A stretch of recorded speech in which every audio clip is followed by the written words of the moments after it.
2000.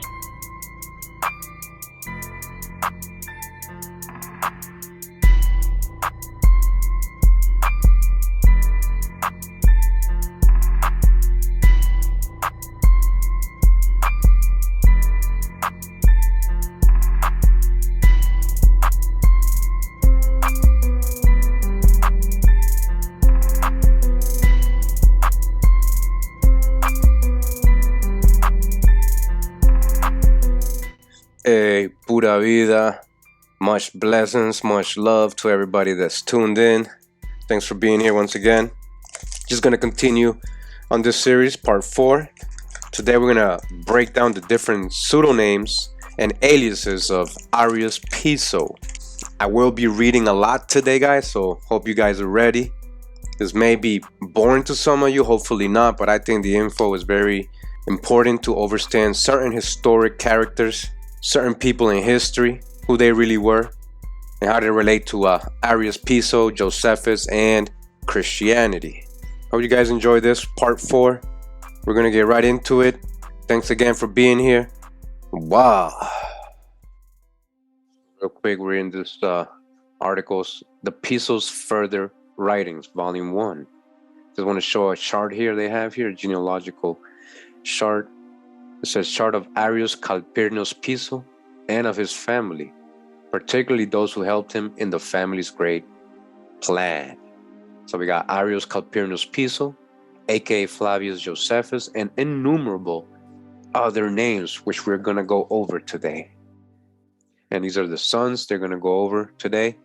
And it says one of his sons is Julius. It says New Testament John, Julius Severnus, his son, and then Justus, it says New Testament James, and then his son Timothy, New Testament Lucius Silvanus, and then it says his other son Proculus, who is New Testament Simon or Peter, the first pope, Proculus, the first pope, Peter, and then his daughter by adoption Claudia Phoebe, whose sons are Antoninos, Arian, aka Ipion.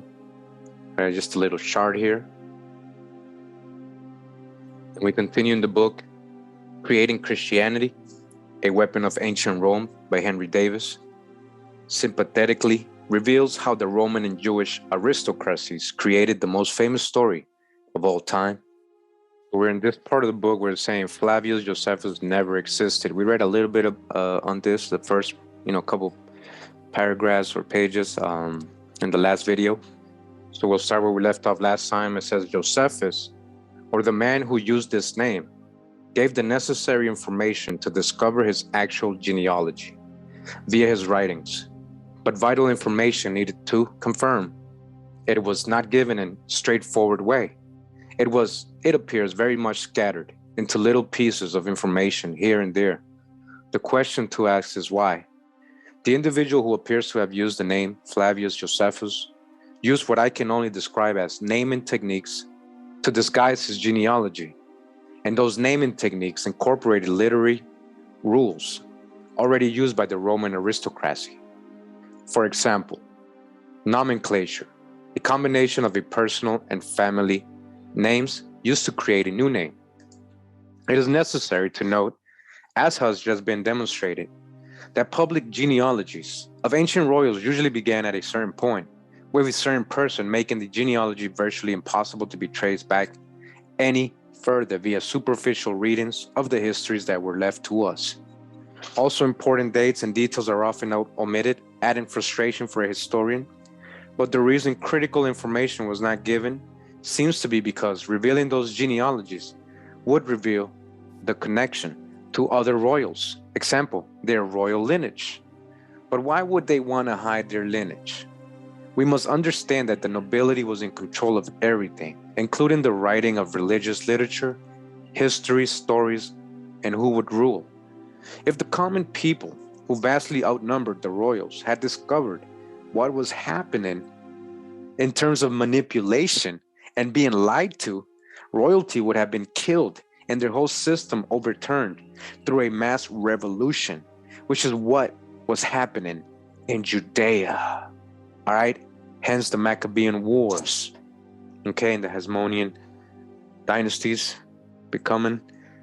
All right, he's letting you know if they didn't hide who they were, like with giving themselves different names, different authors, different books, so it can seem like it's all different people's writing these things, or, that way you wouldn't assume there was like a monopoly in power here. The people were given the hope that anyone could advance in life and perhaps even become emperor. That was a false belief, as the illusion of different royal family dynasties had been created. In reality, that was not the case, okay? That was only on movies. As it appears, the same royal family circles kept their rule by only providing certain information to the public to maintain their very comfortable lifestyle, okay, and keep control. Royalty had to hide the fact that they were the only ones creating published writing, as they were the only ones educated to a standard high enough to create the kind of prose seen in the histories and religious texts that were produced. Essentially, the majority of the people of the Roman Empire only knew what the aristocracy allowed them to know. Exposing Vespasius Polio as a pseudonym of Herod Polio would show Vespasius as a king, and therefore his descendants' right to rule. If the name Vespasius was a pseudonym, understanding a possible reason as to why it was chosen is a good idea. It is known that ancient royals used titles as part of names. For example, Ptolemy Soter, a title bestowed upon many monarchs, is a Greek form of the Egyptian god title Ptolemy Soter. Okay, you see where that's coming from? All right, and we go again back to the connection with the Egyptian Hermetics. All right, Hermes, the Greeks adopting names, religious practices, and all kinds of things, right? So Ptolemy was actually from Ptolemy Soter.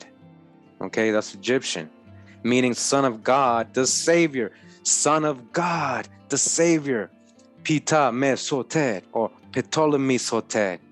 All right, son of God, the Savior. That's what that means. Mes meaning son of, and Soter meaning Savior. In the Acts of the Apostles 12:20, we read, and Herod was highly displeased with them of Tyre and Sidon, but they came with one accord to him. And having made Blastus, the king's chamberlain, their friend, desired peace, because their country was nourished by the king's country. Acts is stating that the people of these cities asked the king for peace because they received food supplies from his country. So Acts is informing us of special relations between King Herod Polio of Chalcis and the population of two Lebanese cities, Tyre and Sidon. Chalcis was situated exactly under Mount Libanus, modern Mount Lebanon. But Ptolemy, the son of Menus, who was the ruler of Chalcis under the Mount Libanus, took his brethren to him and sent his son Philippon to Askelon, to Aristobulus' wife. That's from Josephus, right? AKA Piso. The name Vespasian, then, from the information found, looks to be a created title. The origin of this name has confused some, but it appears to have been created using two compounds, Vas becoming Bas, V and B are interchangeable, and Passius becoming Passius. C and S are interchangeable. Okay, Bas is the royal abbreviation for the Greek word Basilius, king, and Basilissa, queen. Just as imp or imp is short for imperatori or emperor, or Caes, short for Caesari or Caesar or Caesari, Caesari, and Passius, Pacius equals peace. Therefore, this peace word used in the name Vespasius can logically mean King Peace or Roman peace, because in the minds of the aristocracy, peace was guaranteed by destroying the opposition. Okay, peace, remember, peace, everybody, like a hippie, right? Peace, right? Peace, turn the other cheek, peace. Again, peace was guaranteed by destroying the opposition. Who's the opposition? Israelites. Vespasian's reign is recorded as a time of peace and even had a forum of peace constructed to celebrate the pacification of the East. For the nobility, war was necessary to obtain a measure of peace, at least for them, even if that peace was only temporary. It must be remembered that the Herodians were schooled in Rome, in the Roman ways. Regarding Herod Polio as Vespasius Polio, we have learned he must have had a son and daughter, recorded as Vespasia Pola and Vespasius Polio II, Aristobulus. In the writings of Suetonius, Vespasia Polia, of Galli Julia, Pola Julia of Chalcis, all right, those are all her, married T. Flavius Sabinus I, a tax gatherer in Asia, who had two sons, T. Flavius Sabinus II and the future Emperor Vespasian. Okay, we're getting a genealogical breakdown of, Vespasian, the emperor who became, during the time of the siege of Jerusalem. All right, Vespasian, Titus, Vespasian, Flavian was his son. This marriage must have been before the marriage of Vespasia of Galli to Tigranes, and she has to be the daughter of Herod Polio and Mariam IV, born possibly just before or just after the beginning of the Christian era. If her mother Olympias was born in 22 BC, this would mean Emperor Vespasian would be of royal blood, and anyone descended from either Vespasian or his brother could then trace their ancestry back to King Herod the Great, and then also to his ancestry and or that of his wife, including Mariam the First. This also means the Roman historians presenting Vespasian as a military man of very humble origins who had risen to become emperor is also an illusion. All right, so this whole time he's been trying to break that down, that they told us that, oh, a lot of these noble, humble people in Roman history, eventually they fought in wars, they became senators, and then they become emperor, just like that, right? Just like they lie to us and talk about, oh, anybody can be president of the USA, right? Do you guys really think they would just let anybody become president from humble origins, right? No, man, we all know it's not selected by ballot, but selected by blood, right?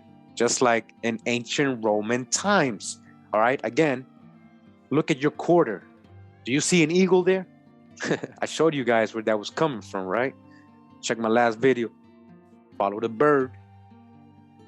Vespasian's date of birth of 17 November 9 BC as given by Suetonius may also need to be reconsidered. The Synoptic Gospels state Jesus died on the 9th hour. In the Bible, the number 17 symbolizes overcoming the enemy and complete victory. Given this parallel, Vespasian's birth date becomes suspect. Could he have actually been born around the same time as Agrippa II? The illusion based on what is written and what we have discovered so far was that presenting Vespasian as a commoner during his time in Judea would give the ordinary soldiers the hope that they too could perhaps one day become emperor, leading to their supporting of his bid for the throne. The reality, however, behind the scenes was that Vespasian was a royal. The question now is, where does the individual named Flavius Josephus fit into this family? All right, so that's what we want to know. What's going on here? Well, that name does not fit in anywhere. As detailed earlier, there is no connection to the Hasmonean royal house under that name or using the genealogy presented under that name.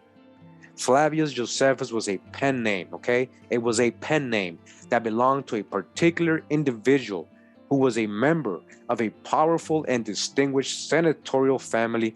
The ancestry he presents belongs to the family in question is a Roman Jewish family called the Calpurnius Pisos of the noble ancient house of Calpurni. The house of the Calpurni claimed descent from Calpus, the son of Numa Pompilius, the second legendary king of Rome, succeeding Romulus.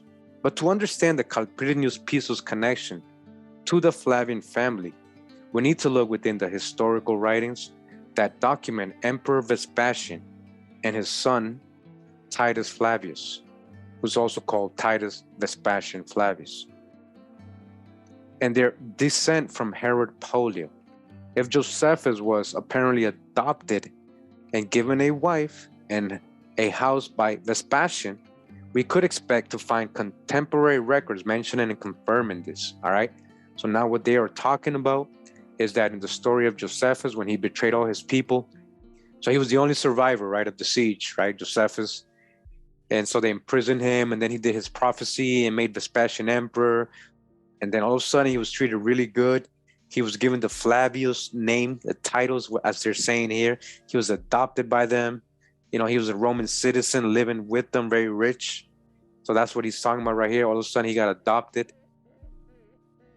So there should be some kind of records confirming this, right? Not just from Josephus. But again, we find none. All right, only Josephus said that. Only quotes from historians of the time, and any mentions are brief. Suetonius mentions him, but even what he says is slightly suspicious.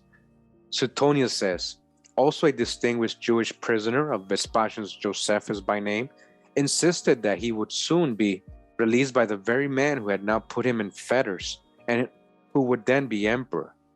Notice that Suetonius says Josephus by name. Why would he say it by name? Do you hear that? Why did he say that? Why did he say Josephus by name, meaning that wasn't his name? To me, this implies Josephus by name and not by birth. That makes sense. From the family of Emperor Vespasian to the family of the Pisos, it says here. Researching historical documents related to the Flavians and taking into consideration the parallels already investigated, Flavius Josephus is revealed as being an alias name for a man called Arrius Calpurnius Piso. This name has been found within the original Koine Greek writing of the New Testament, particularly the Gospel of Mark and the Book of Revelation. And those writings present the words Arius, Calpurnius, and Piso, using the languages and numbers of the time. Through prior research done regarding the Flavian and Piso family history, most notably by Sir Ronald Syme, the connection between the two families is revealed. It begins with a lady called Aria Clementina, Aresina Clementina, Aria the elder, senior, or major, of royal Jewish descent, marrying Emperor Vespasian's brother before Vespasian became emperor. Vespasian's brother was called T. Flavius Sabinus, Caecina Paetus, the same as his father Titus Flavius Sabinus I. An historical documentation connected with T. Flavius Sabinus II and inscription, the name Paetus, in regards to the marriage of Flavia Sabina, Aria the Younger, is shown as being a name used by the Pisos, although the name of the inscription looks to have been connected with the wrong Piso family member.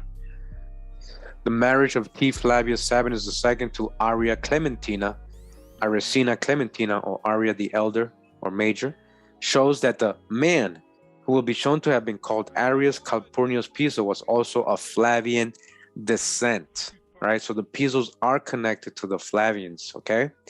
In Sir Ronald Syme's paper, now remember who Ronald Syme is, one of the most famous Roman historians.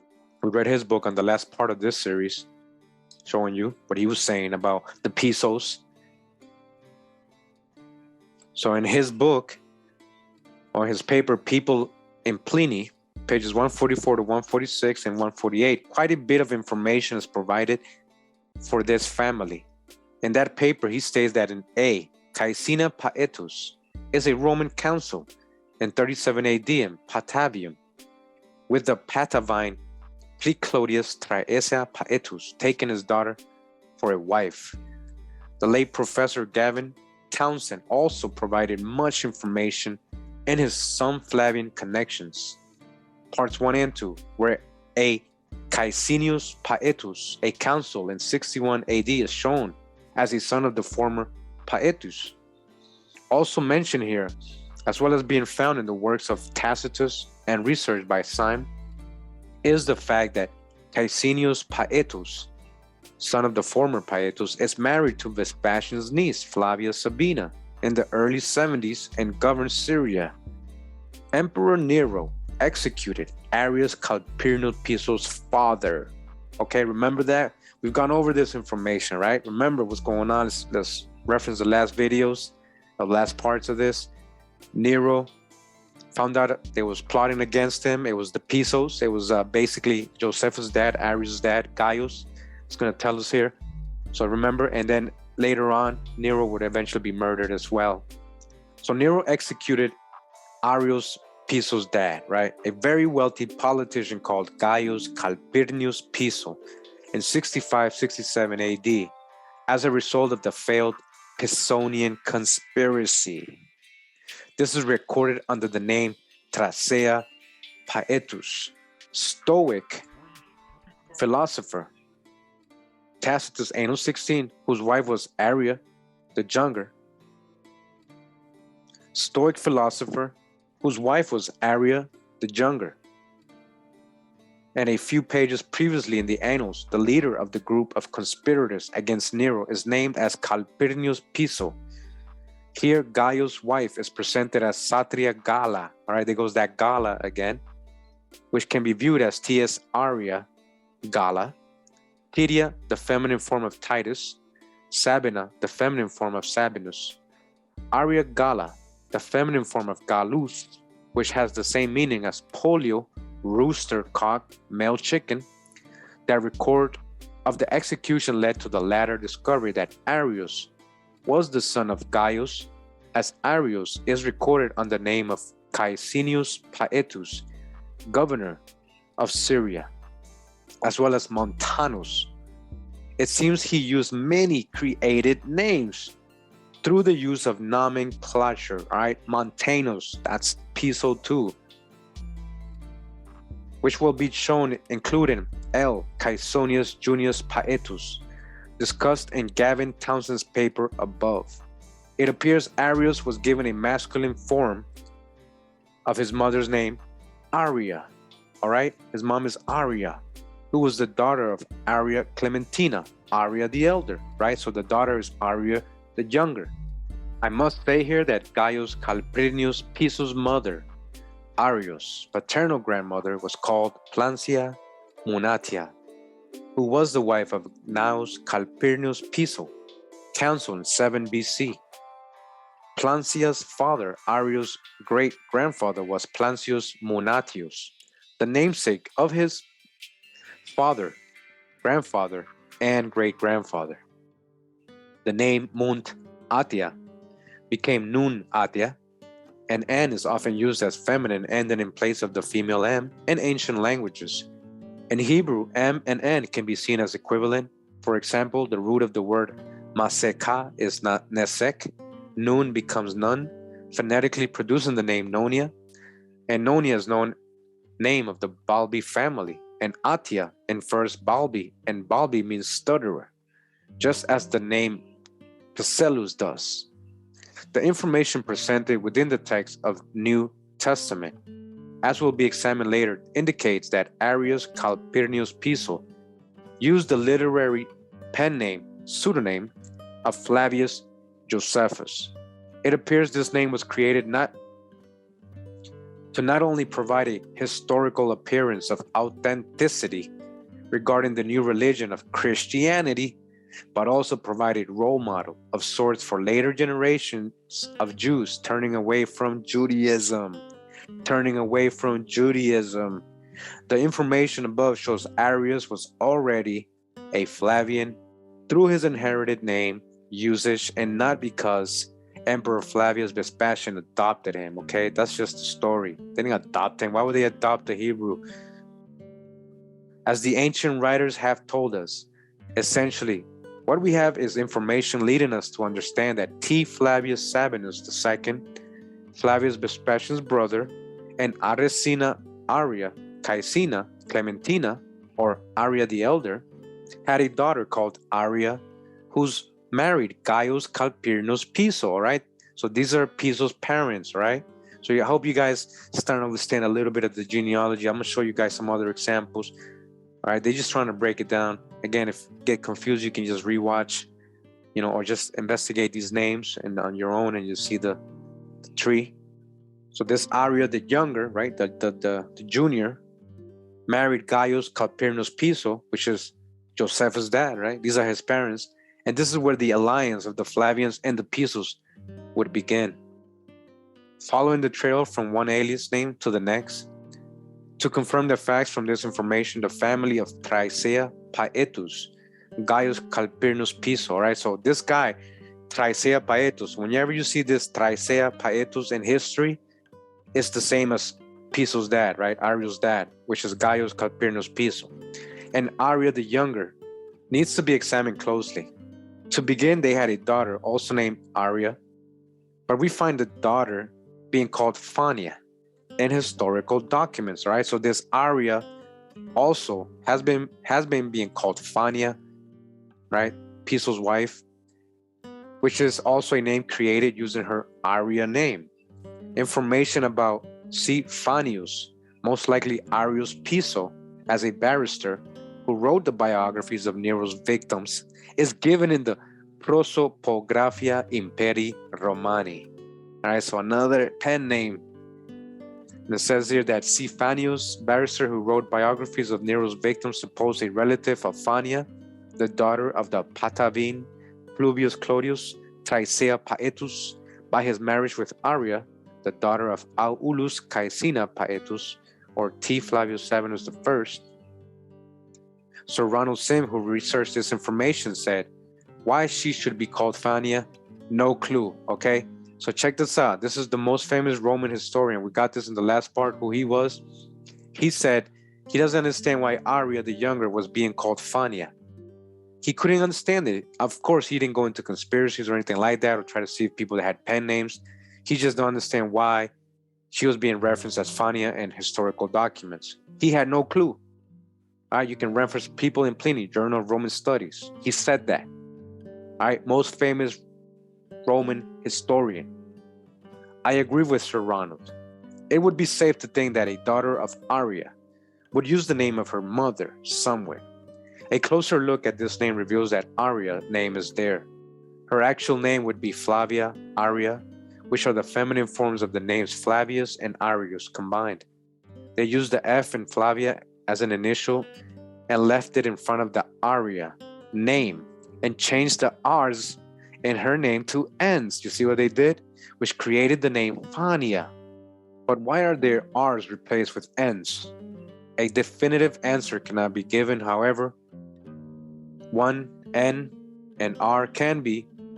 However, L, N, and R can be interchanged in Hebrew and in Semitic languages.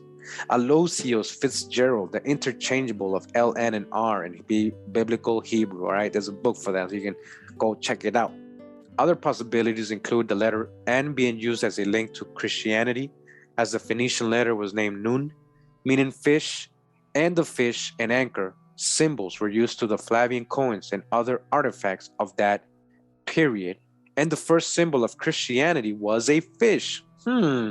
Interesting, because you know what, guys? What have I shown you? They were calling Joshua from the Torah. They were calling Joshua the son of Nun, right? Nun means fish. He is the fish. He is the seed, the air, the sperm, the continuation. He is the fish, the sperm. You get it? Oh, and that's the first symbol of Christianity? But the only time we see Nun in the Bible is when they're talking about Joshua. Joshua from the Torah, not from the New Testament.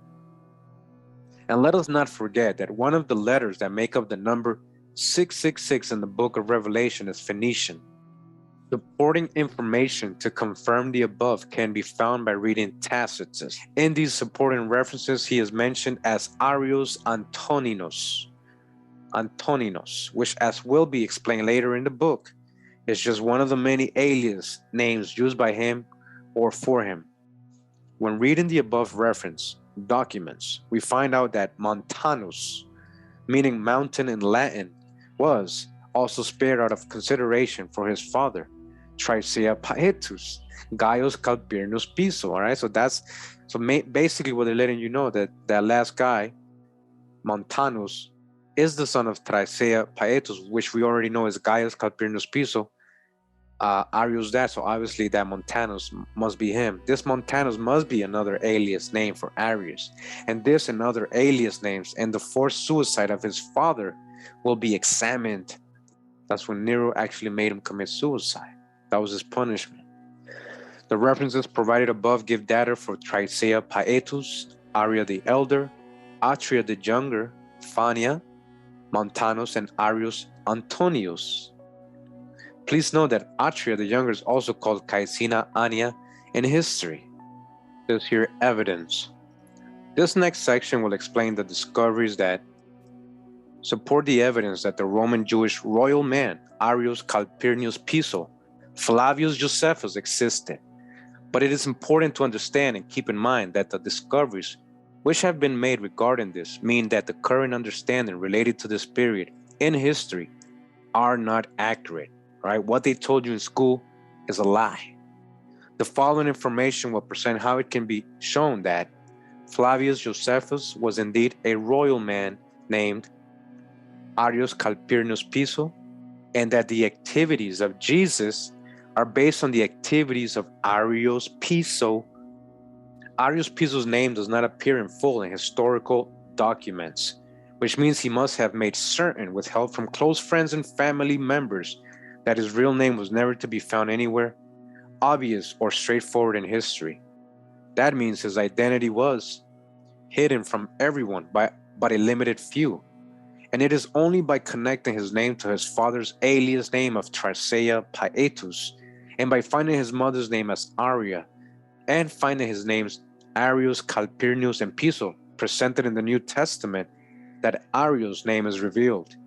His name was discovered and put back together because it is found in parts chopped up here and there, mainly being used as part of his alias names, but also by being found within key statements made by the character Jesus, right? As far as I can tell, one of the biggest challenges for the original researchers in this case must have been the process of putting all those pieces together to reveal his full name.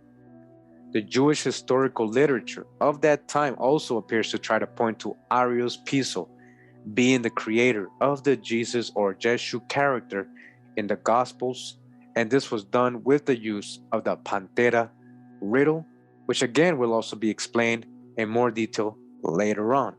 Okay, remember, they ain't talking about Joshua from the Torah, talking about the Hermetic Serapis. Remember, don't get it twisted, Serapis Jesus. But to prove that Arius Calpurnius Piso was the main author of the Gospels, we need to, one, remember the parallels we have just investigated in the previous chapter, and two, understand the words and important phrases in the New Testament that reveal Arius' name and alias names. Regarding the historical documents we have available to research, we can learn about what actually happened, because the Romans were not the only ones who left records behind for us to discover. The Jews, Pharisees, who Rome was at war with, likewise left us what information they could. But because of the situation they found themselves in, they too used what has been referred to by Roman Piso as a royal language. The Jews, Pharisees would not have been able to write about these events openly, and so would have no choice but to resort to using hints, riddles, and clues, however conspiracy-like that may sound. All right, so continuing, it says a little bit about the royal language. To understand the information in the next chapters, it is very important to first understand information regarding how Arius and his family used the various languages of the time within the New Testament. They seem to have created a language within a language that incorporated literary techniques already being used by the aristocracy at that time. The original researchers have referred to this as the royal language. Its purpose was to deliver or present information that only they understood and knew about, similar in a way to the code system Julius Caesar and Spanish King Ferdinand II of Aragon used. This literary code was used because many things could be said or presented to other royals and members of the aristocracy within the text in such a way that those who were not involved, example, those classed as commoners, could not discover. These discoveries were made when reading the primary source of prima facie documents, a term used in academic philosophy which defined as something that has been proven or assumed to be true unless there is evidence presented to the contrary. Like the Josephus discoveries. These discoveries have been ridiculed, which of course can only be expected. In certain places in the New Testament, there were different meanings behind words, and whilst reading the text in Koine Greek, there would be alternate or different meanings presented if the same text was read as if it was in Latin. All right, so you can read it in Greek and Latin and you get two different meanings. The language of the Roman aristocracy. This means the words and letters used to present something in Greek would mean something different if someone knew what the words meant in Latin. The importance of this discovery may not be clear at this stage, but when the words are examined and their meanings understood, it would hopefully bring clarity to the confusion the Bible texts have presented. The examination would also hopefully show that the grammar mistakes within the scriptures were written on purpose. A little example of this royal language would be the use of the Latin letter P, which has the same sound as the Greek letter phi or pi, which is pronounced pay, but the Latin letter P's glyph, symbol, looks like the glyph for the Greek letter rho. All right, this is deep right here, which is pronounced like a row, a boat. That means letters would be written the same way, but would be pronounced differently. This use of letters is a tiny part of what has been discovered. And as stated above, these subtle differences in appearance and pronunciation were used by the ancient authors. All right, they were talking in code. They also used small literary techniques regularly, and these techniques also made up a tiny part of what this royal language was, essentially. An entire language in itself. What has also been discovered is that patterns of words and texts ran repeatedly. For a skilled reader in the know, they presented what can be referred to as keywords, and two types were discovered. One type is referred to by Roman Piso as a circle, and the other as a string. And that is because of the way the keywords were used. These keywords could have been seen as a subtle signature by authors of these texts. An example of a circle of words that link the names Flavius Josephus and Arius Piso together are as follows. All right. Vita is the Latin word for life or bio. So Flavius Josephus vita, life, means bio. In Latin, the word vios also means life, but V is also seen as you, which gives us the word huios, which means son, as in Jesus as the Son of God. But vita or vios in Latin, which is bios in Greek, can also become piso, because the V sound changes to an F sound by becoming PH, and PH is the same as P. So we get pios, or piso, instead of bios.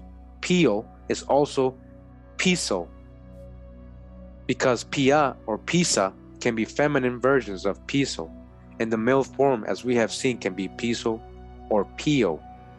So not only does the word vita become the word son, but it can also become the word piso, which is connected to the word for life, as in the life, Jesus, or bios, or the vita.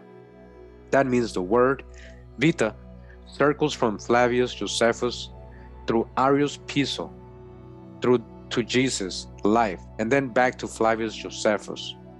What we have then is vita bios changing to huios, son, and then V and vita bios also become an F sound by becoming PH, creating pios or piso. Before we move on and look at the proof within the scriptures themselves, I feel it is a good idea to first inspect the alias names that Arius Calpurnius Piso used and how they link to the events he took part in. The reason is that the information presented later may not otherwise be understood.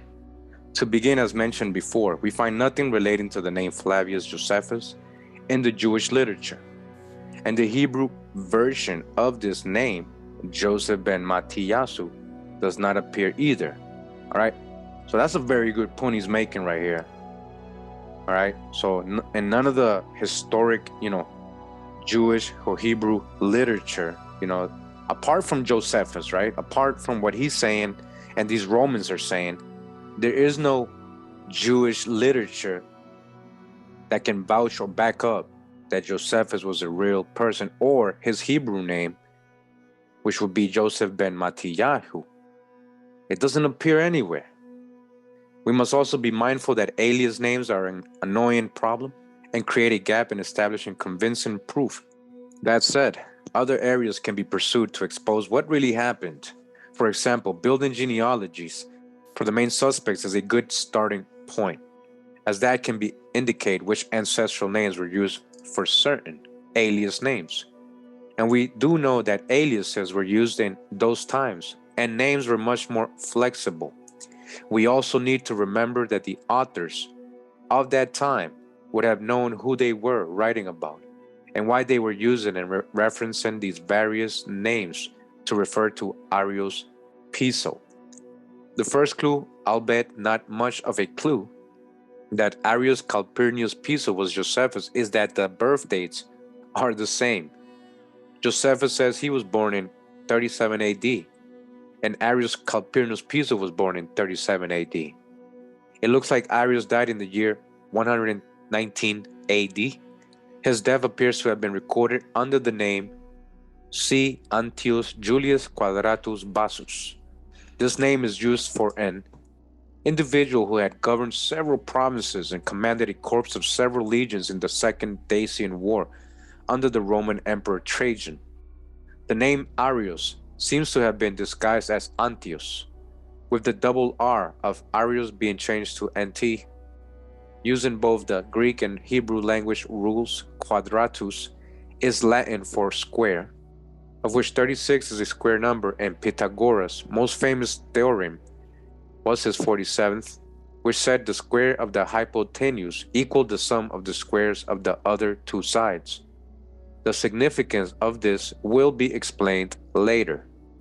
The name Bassus may have been used because he saw himself as Bacchus or Dionysius. We're talking about Hermes Serapis. Who saw himself like that?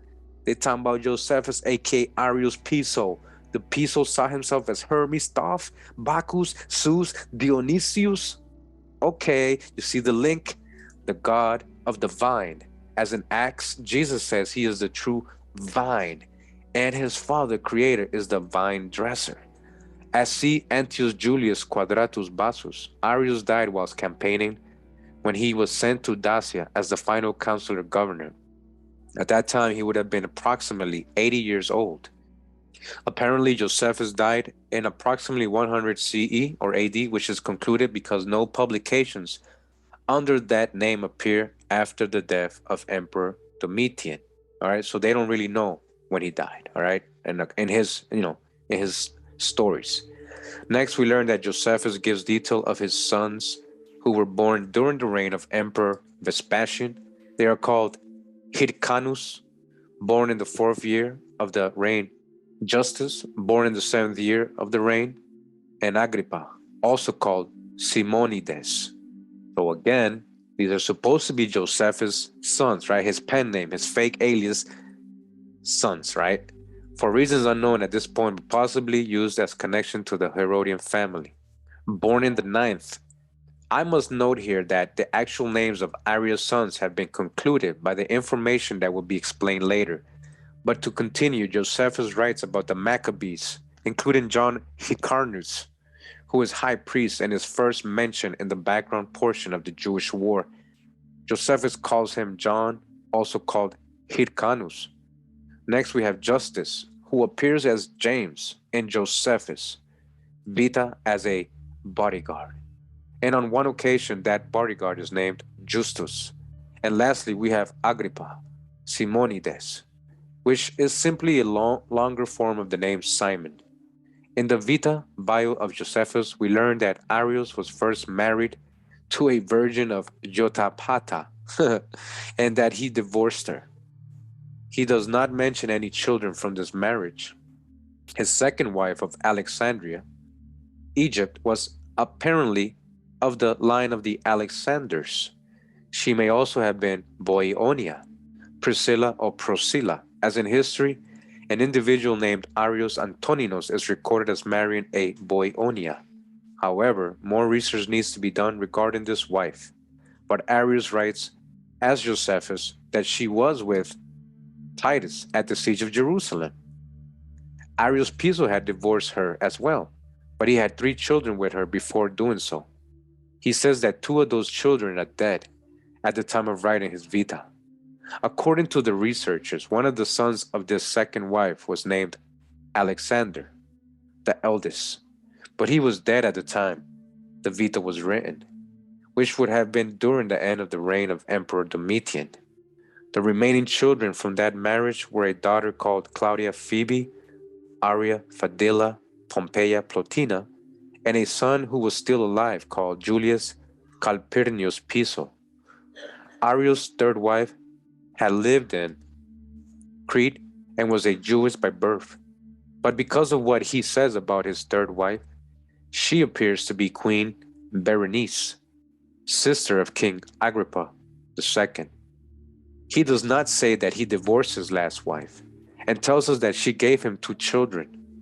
Those children are known to us in history as Fabius, Justus Calpurnius Piso, and Proculus Calpurnius Piso. All right, so those are the fake names and the real names. Pliny the Younger even writes a letter to Proculus using the name Silius Proculus in Book 3, Letter 15, where he replies to Silius Proculus, who had asked him to comment on his poetry.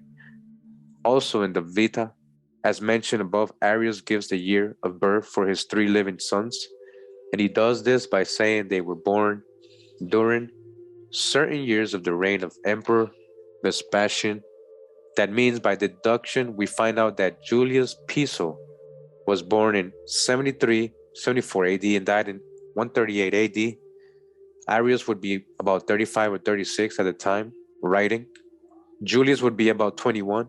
Claudia Phoebe was born before 77 AD and died 129 AD as a Pompeia Plotina. Justus Piso was born in 77 AD and died after 140 AD. He would be about 17. Arius would be about 39 or 40. And Proculus Agrippa was born in 79 AD and died after 115 AD. He would be about 16 and Arius 40 or 41. This is information that tells us much more than just the birth dates of these sons. It also tells us Arius was still with his second wife up until at least 74 AD, and that he married his third and final wife sometime before 77 AD. To clarify, Arius says, I have 3 living sons. Arius Piso had divorced his first and second wives, and his sons Alexander and Julius were of the same mother. His second wife, according to scholar Abelard Ruchlin, Alexander seems to have been placed in the New Testament as Andrew. All right? That's Alexander Piso. It's Andrew in the New Testament, and is found in Matthew 4:18, Matthew 10:2, and Mark 1:16. In Mark 1:16, Mark 1:29, Mark 3:18, Mark 13:3, Luke 6:14, John 1:40, John 1:44, John 6:8, John 12:22, and Acts 1:13. He may have been the person mentioned as a kinsman of Paul, who is called Andronicus in Romans 16:7. Andrew, Alexandro, Alexandrus, Alexandrus, Andrew. Okay. Alexander also seems to appear as a disciple named Andrew, who is a brother of Simon Peter. In Romans 16:7, Junius is mentioned, and the current understanding is that this individual was a female. But when the information indicates that Alexander and Julius Piso had the same mother, and such as L and N were interchangeable in biblical Hebrew, which is information given by the use of phonetics, you can see that the passage read, Salute Andronicus and Julius, my kinsmen. You guys can verify all those by checking those verses. Scholar Roman Piso has stated that putting Andrew, Alexander, as Andronicus together with Julius confirms what we had found in the Vita, that these two brothers belonged together as they both shared the same mother. Alexander appears to have been killed by Domitian, which then led to Domitian in turn being killed. That means we find out by deduction that Alexander was born between 71, 73 AD and died around 95 AD. Justus and Proculus Piso's mother was a Jewess who had lived in Crete.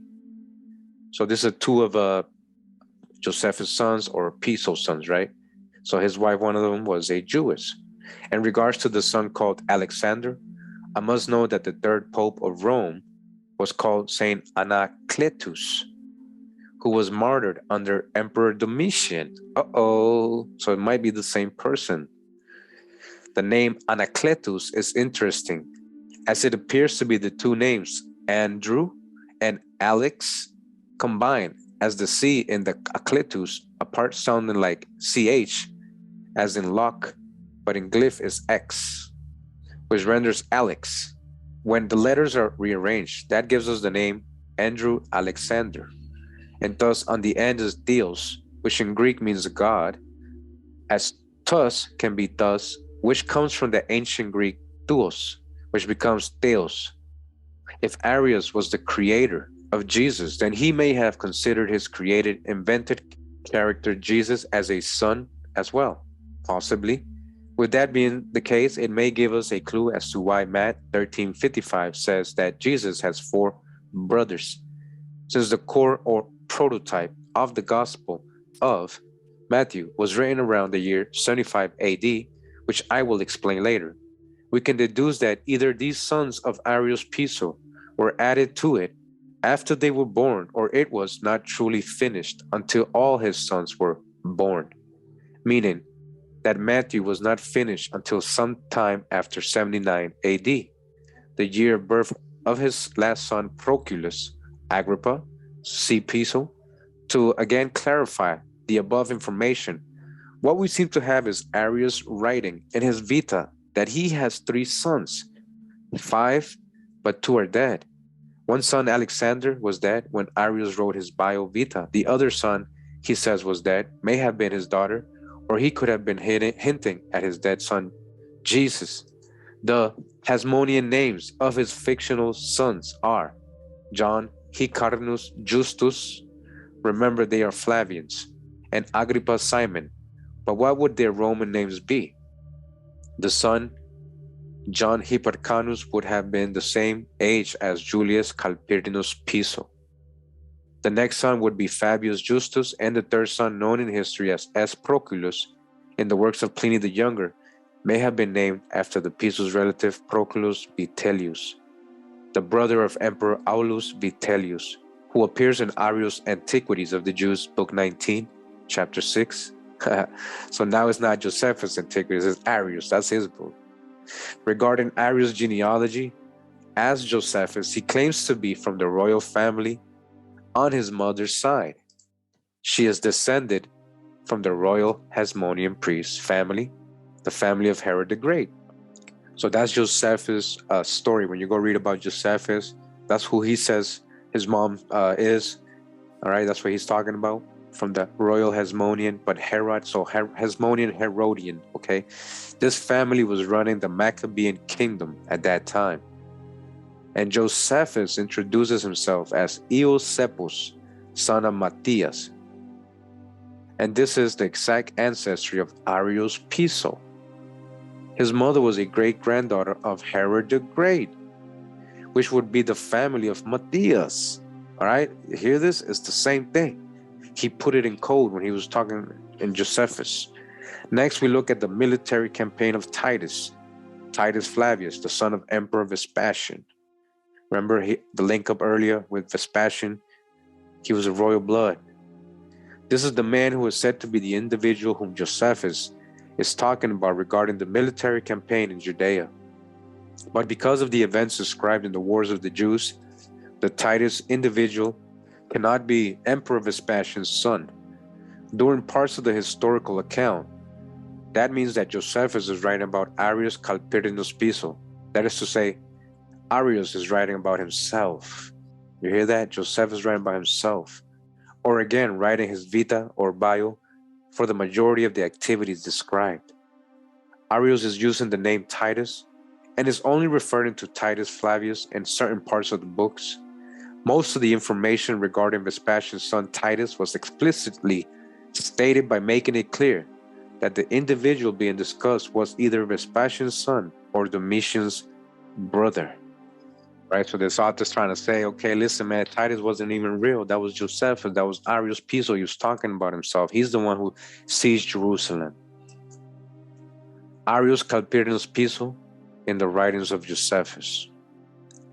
Emperor Nero exiled Arius Piso to Syria to act as a governor. All right, so Arius Piso was sent to Syria. Remember, a lot of things were going down in Syria, all right? Which also gave him command of the legions controlling Judea. All right, that was a big one right there. When writing as Josephus, he records his service in Judea in the year 65 AD under the name of Gesius Florus. All right, remember that? And then in 66 AD with the alias name Cestius Gallus. The historical record states that Nero exiles a Caecinius Paetus to Syria after executing Gaius Calpurnius Piso. And if we remember who Caecinius Paetus was, it means the records are referring to Arius. So it was Arius Piso who Nero exiled to Syria to act as governor. To understand the entire reason why Gaius Calpurnius Piso was executed, it is important to first understand the events after the execution and how they relate to Arius Piso. To do that, Arius' alias names must be examined to make sure they do indeed link to him, so you can recognize them within the context and events in which he used them. To recap so far, the above information leads us to find the full name of the unnamed son of Thrasea Paetus or Gaius Calpurnius Piso. It then leads us to Flavius Josephus and then to Montanus as a supposed alias name of Arius. What appears to be the case is that the following names were created using either the family names of the Pisos, words which refer to phallic god symbolism, all right? And then we bring it back to the mystery schools, all right? And the Hermetics, words that relate to themes within the New Testament or a combination of these. An important point to note is that in ancient languages, vowels were interchangeable.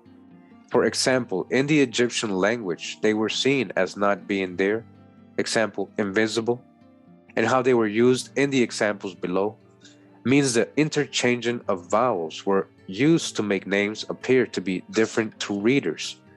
What will hopefully become clear is that Arius only pretended to be a Jewish general, all right? He was pretending when writing as Josephus, which is technically not a lie.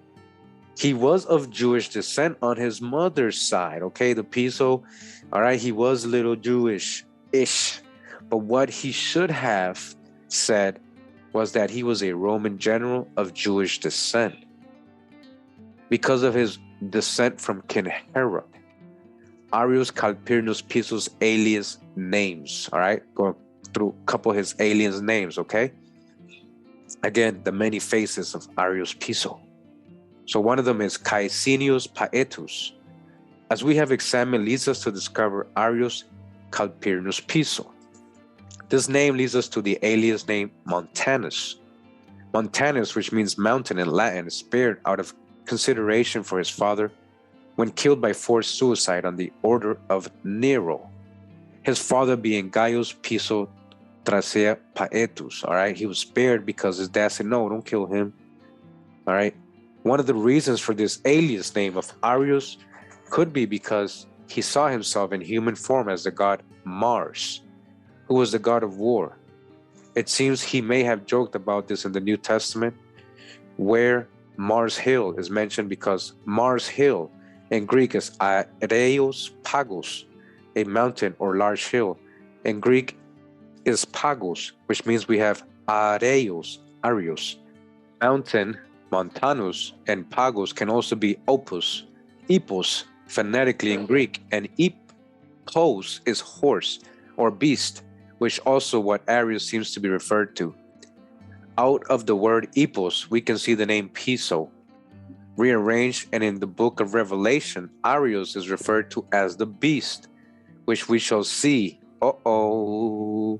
Mars Hill, and Greek means Arius Epos Piso. Reference Acts 17:19 and 17:22. All right, and continuing with the book, Creating Christianity, a Weapon of Ancient Rome, wherein the part here says that Piso was also Montanus, okay? So leads us to the alias name Arius Antoninus, but why? In ancient Rome, alias names incorporated the parts of other names and or initials or abbreviations. The Piso family, and therefore Arius Calpurnius Piso, was descended from the Antony family line, which means they were descendant of Mark Antony. That means Arius would have been able to use his inherited name to form part of this name, which explains the Antoni part of this alias name. The Ninus part of this name appears to be a title or nickname that Arius added on. It is the Greek nini, which means baby or infant. In the book of Revelation, the word dragon is mentioned. The word dragon in Greek is Draco and means baby boy, and can also be a name for a boy. So here we have Arius using an alias name that incorporates the word nini, meaning baby. Arius Antoninus leads us to the alias name Arius Varus. Why? The name Varus is the Roman form of the Egyptian word Veru, meaning great man.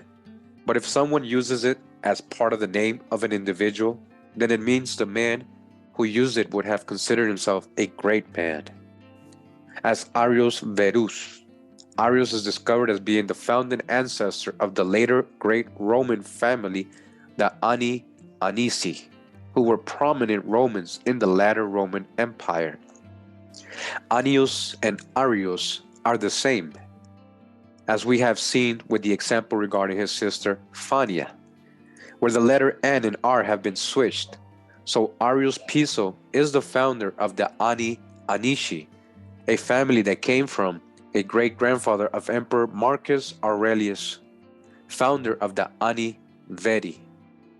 This great-grandfather of Marcus Aurelius was also the grandfather of Annia Galeria, Faustina I, who was the wife of Emperor Antoninus Pius, and Marcus Aurelius, a biography by Burley, published at Yale in 1986.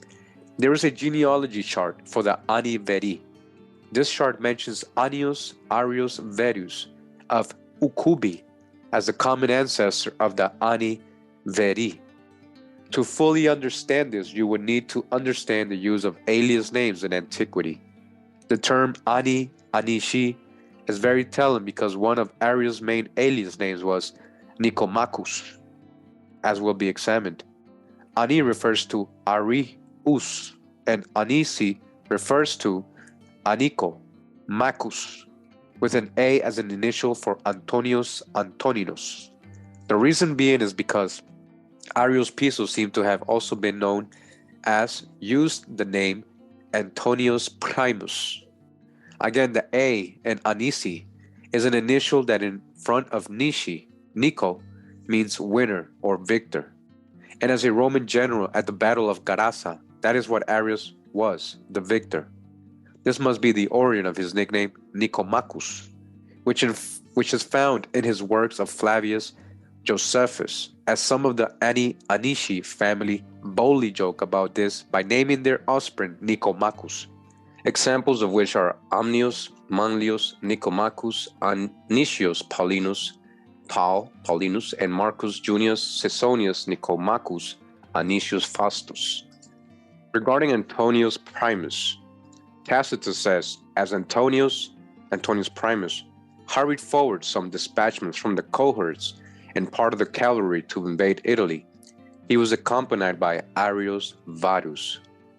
Arius Piso was both Arius Varus and Antoninus Primus. So the word accompanied by, in this case, means that he was the same person. Wherever Antonius Primus went, Arrius Varus went. In the same passage, Tacitus says, however, Antonius Primus and Varus, of course, occupied Aquileia. This is because it was the same person. Tacitus also calls Antonius Primus, Primus Antonius, which is interesting. It can be speculated that the purpose Tacitus had in mind was to confuse the reader into thinking he was speaking about two different people, just as he does in calling Arius Piso several alias names. Arius Verus leads us to the alias name Annius Gallus. Why? Annius is just another way of spelling Arius, because as before, R and N could be switched. So now we have Arius, we look for Gallus. When the writing of Suetonius are investigated, it is discovered that the person who killed the Emperor Vitellius was Antonius Primus, who had the nickname Becco, which is Latin for cock. But cock is also a word for a male chicken or a rooster. And Gallus, or gallo in Spanish, right, means the same thing and refers to a person from the province of Gaul.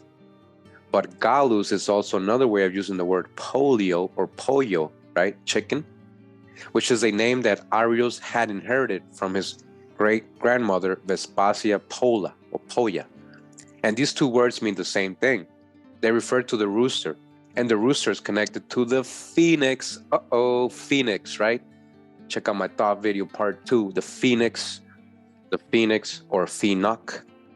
And what does it have to do with the peacock? So it says here, connected to the phoenix, the rooster. So that's what they really symbolize, which is found to be associated with the phallic symbol, which is used to symbolize God. So in hidden way, calling Arius Gallus means that when this word is used as a name, it can be seen as referring to him as phallus symbol, which represents gods. If you search for the term phallic god, you will find information referring to the phallus as symbolizing Roman gods. So Suetonius was an author who used the alias name Annius Arius Gallus, but we also find the name used in Plutarch's Life under Otto, and Juvenal also mentions Gallus in his works. Tacitus also used this name, all right, in all these references. So now we go into Annius Gallus. Leads us to the alias name Gesius Florus and Cestius Gallus. Why? All right, so remember these names, we already went over them. Gesius Florus looks to be the ancestral name of Cassius. Disguised, that ancestral name could be Gaius Cassius Longinus, who was expelled from Rome by Nero for being a part of the Pisonian conspiracy, only to return when the Vespasian took the throne. The FL from Flavius is attached to Orus, part of Florus. Orus possibly being part of the name Horus, who was the Egyptian god and who has been linked to Jesus. What did we go over in the last video? All right, Horus, Isis, Osiris is the Trinity, right? It's the same as the Trinity. But from what has been discovered and from what we know about ancient Roman letters in general, Arius now appears to see himself in the role of God, as the words used to create these names suggest. As Gesius Florus, Arius is a Roman procurator in Judea and causes the Jewish revolt. Writing as Josephus, Arius tries to make it appear that Gesius Florus and Cestius Gallus are two different people, but that doesn't seem to be the case. The name Cestius is the same as the name Gesius, as seen in the royal language, because in Latin C and G is switchable to the point of being the same, and S and T are used in the same way. For example, in the biblical names Sur and Tesur, which means stone or rock. Steve Mason stated in the book Flavius Josephus Judean War 2, page 222, that when abbreviating the tria nomina, Romans usually refer to their peers by the nomen gentilicium, the middle of the three principal names, as Josephus does here. And he will similarly call Cestius Gallus Cestius normally. However, he uses the governor's cognomen, Florus. While we are looking at Arius Piso, and his use of the name Gallus as being another way of using his inherited name of polio, and another way of saying chicken or fowl, which relates to the wind phallus that Jesus was synonymous with. Another name by which Arius was known was that of Annius Polio. Again, Annius' name is Arius because the R and N are switched. This name was incriminated in the Pisonian conspiracy plot against Nero and was sent into exile. Of course, this is what happened to Arius under other alias names, if we remember the names of Montanus and Cassinius Paetus. Arius Piso, as a Roman general, Sestius Gallus, had fallen while on his horse and must have had his leg crushed under the weight of that horse. He could have died, but the Jews, Pharisees, captured him and put him in prison. It seems they had compassion upon him and wanted him to recover, perhaps so they could question him, and they most likely removed his leg and assisted his recovery. Arius, writing as Flavius Josephus, tells us a little about what happened. He says that the Jews, Pharisees, had even allowed his mother, Aria, to visit him while they imprisoned him. So you can read that in Domitius Corbulo by Sir Ronald Syme, remember, the most famous Roman historian, all right, in the Journal of Roman Studies, and also from Tacitus. Arius Piso, as Annius Polio, was sentenced to exile. Also, the Roman writer Martial, Marcus Valerius Martialis, mentions Sestius Gallus in his works. So we discover that Martial must have been aware of who Arius was and why he used this name. All right, now we're going to Gesius Florus and Sestius Gallus. This leads us to the alias name Antonius Primus. Why? Arius, as Antonius Primus, is supposed to have been born in Gaul, so he can be referred to as Gallus, according to Suetonius.